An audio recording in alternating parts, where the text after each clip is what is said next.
അങ്ങനെ കുറേ നാളെ ശേഷം നമ്മുടെ ചെറിയൊരു മിനി വ്ളോഗ് രാവിലെ തന്നെ കുളിച്ചൊരുങ്ങി നമ്മളൊരു കല്യാണം, നമ്മുടെ കല്യാണം എന്ന് വെച്ചാൽ നമ്മുടെ ഫ്രണ്ടിൻ്റെ കല്യാണം. അപ്പോൾ കുറിയൊക്കെ തൊട്ട് അവിടെ എല്ലാം മാറിപ്പോയത്. അപ്പം നമ്മുടെ കൂട്ടുകാർ ചേർക്ക് കുറിയെല്ലാം സെറ്റായിട്ട് തുടങ്ങി. അവസാനം മുണ്ടും ഷർട്ടുമാണ് നമ്മുടെ ഇന്നത്തെ വേഷം. കല്യാണം അമ്പലത്തിൽ വെച്ചാണേ, അപ്പം നമുക്ക് ട്രഡീഷണൽ ആയിട്ടൊക്കെ പോകണ്ടേ. കാർ എടുത്തില്ല, കാറിനൊരു പണി കിട്ടി കിടക്കുന്നു. അവിടെ നേരെ ഞങ്ങൾ ബൈക്ക് എടുത്തത്. പോകുന്ന വഴിക്ക് നല്ല കിണ്ണം കാച്ചി മഴ. അതാണൊരവസ്ഥ ഈ മഴയത്ത്. പാവം നമ്മുടെ ചെക്കൻ വീട്ടിൽ നിന്ന് നനഞ്ഞ് കുളിരുന്നു.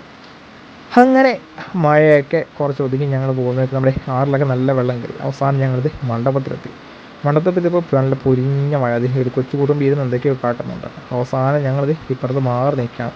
ഇതാണ് നമ്മൾ ചെക്കനും പെണ്ണും. അവരിത് ഫോട്ടോഷൂട്ടൊക്കെ മഴയത് പകുതിയായിട്ട് നടത്തും. അപ്പം നമുക്ക് നേരെ ഇനി അങ്ങോട്ട് ഫുഡ് കഴിക്കാൻ നമുക്ക് അടുത്തുള്ള ഓഡിറ്റോറിയത്തിൽ പോകാം. അപ്പം ഓഡിറ്റോറിയത്തിൽ നിന്നപ്പം ആദ്യം അമ്പലത്തിൽ വരാത്തവരെല്ലാം ഓഡിറ്റോറിയത്തിൽ തന്നെ ആദ്യം കയറിയിട്ടുണ്ട്. നല്ല അടിപൊളി എന്തോ പറയുന്നത് ഫുഡ്. എനിക്ക് പേഴ്സണലി ഞാൻ ഒരുപാട് സദ്യ കൊണ്ടിട്ടുണ്ടെങ്കിൽ പോലും ഫുഡ് എനിക്ക് അധികമായിട്ട് ഇഷ്ടപ്പെട്ടു കേട്ടോ. അധികം കുറ്റങ്ങളൊന്നും ഞാൻ അതിനകത്ത് പറയാൻ എനിക്ക് തോന്നുന്നില്ല. അവസാനം ബോഡിയും പായസവും എല്ലാം കൂട്ടി നമ്മളിത് തകൃതിയായിട്ടൊരു പിടി പിടിച്ചു. കാരണം ഞാൻ അധികം മധുരം കഴിക്കത്തില്ല, ജിമ്മിൽ പോകുന്നുണ്ട്. അപ്പം വല്ലപ്പോഴുമൊക്കെ നമുക്ക് കഴിക്കാം, അതിലൊരു കുറ്റവും ഇല്ല. അപ്പോൾ ഞങ്ങൾ ഫുഡടിയൊക്കെ കഴിഞ്ഞ് തിരിച്ചിനി വീട്ടിലോട്ട്. അവസാനം കുറച്ച് മഴയൊക്കെ കുറച്ച് കൊണ്ടു, എന്നാൽ പോലും കുഴപ്പമില്ല. പോകുന്ന വഴിക്ക് നമ്മുടെ ആറ്റിലൊക്കെ നല്ല രീതിയിൽ വെള്ളമൊക്കെ പൊക്കുന്നുണ്ട്.